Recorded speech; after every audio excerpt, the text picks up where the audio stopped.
Tuanzie nchini Tanzania ambapo jeshi la polisi nchini humo limetoa taarifa inayoeleza kuwa hali ni shwari katika nchi hiyo kufikia jioni ya leo tarehe 7 Julai 77, huku ikisema kuwa watu wanaendelea na shughuli zao za kiuchumi na kijamii. Taarifa ya polisi inakuja baada ya kuenea kwa ripoti katika mitandao ya kijamii kuwa kutakuwa na maandamano katika siku ya leo ambayo ni siku ya mapumziko ya kitaifa kupisha maonyesho ya kibiashara ya Sabasaba. Kwa siku kadhaa sasa, BBC imeshuhudia vikosi vya usalama vyenye silaha na magari vikishika doria katika maeneo mbalimbali ya nchi, huku doria hizo zikishika kasi zaidi siku ya leo, huku shughuli nyingi za kijamii na kiuchumi zikisimama. Mwandishi wa BBC Alfred Lustig alikuwa akifuatilia hali hiyo na hii hapa taarifa aliyotutumia.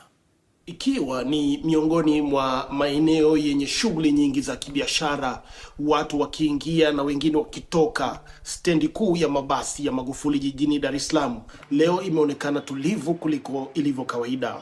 Hali hiyo imejiri wakati ulinzi ukiwa umeimarishwa katika maeneo mbalimbali ya jiji, huku maafisa wa polisi na vyombo vingine vya usalama wakifanya doria. Hatua hiyo inafuatia wito wa maandamano uliotolewa na baadhi ya wanaharakati kupitia mitandao ya kijamii wakitaka mabadiliko na uwajibikaji zaidi kutoka kwa serikali. Hata hivyo, hakuna vizuizi vya barabara vilivyoonekana na wananchi wameendelea na shughuli zao za kawaida, ingawa idadi ya watu na magari barabarani inaonekana kuwa ndogo kuliko ilivyozoeleka. Wakati huo huo, jeshi la polisi Tanzania limesema hali ya usalama nchini inaendelea kuwa shwari. Tunaendelea kuhakikishia wananchi kwamba kwa ushirikiano na vyombo vingine vya ulinzi na usalama tutaendelea kuimarisha ulinzi na usalama wakati wote.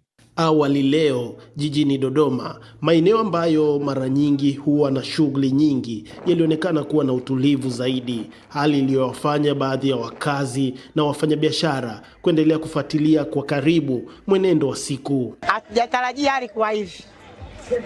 Tulitarajia leo kutakuwa na fujo, lakini hakuna fujo.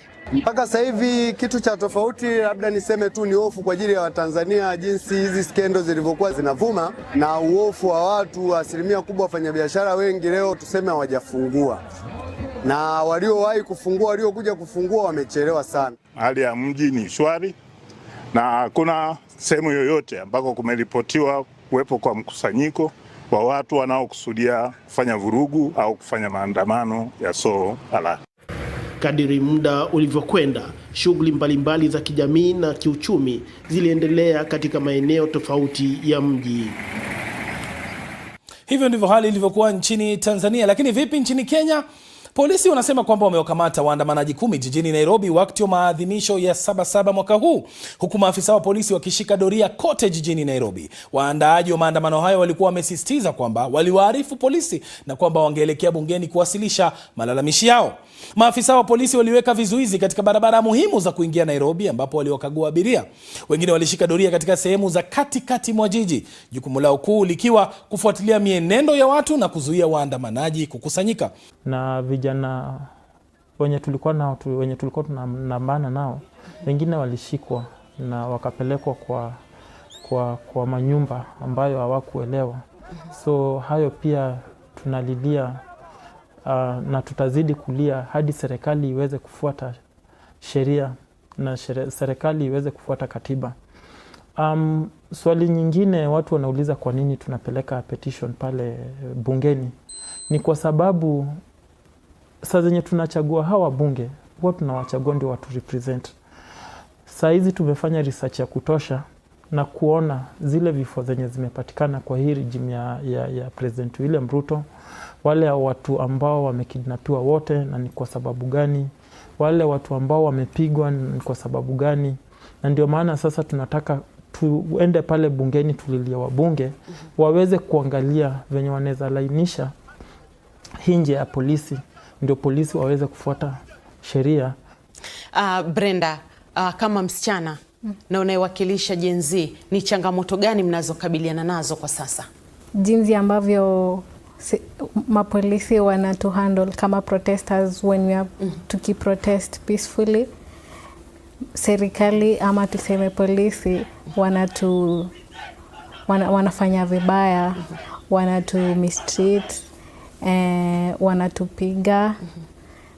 Then wana abduct watu wengine. Hiyo si kitu mzuri. Pia kitu kingine ambayo inatusumbua sisi kama Gen Z ama vijana kama comrades ni kwamba serikali haijatupea hatujapata ile certainty ya kwamba tukimaliza shule tunaweza enda kupata kazi. Hali ya kiuchumi wewe kama kijana wa kiume imeathiri vipi maisha yako binafsi?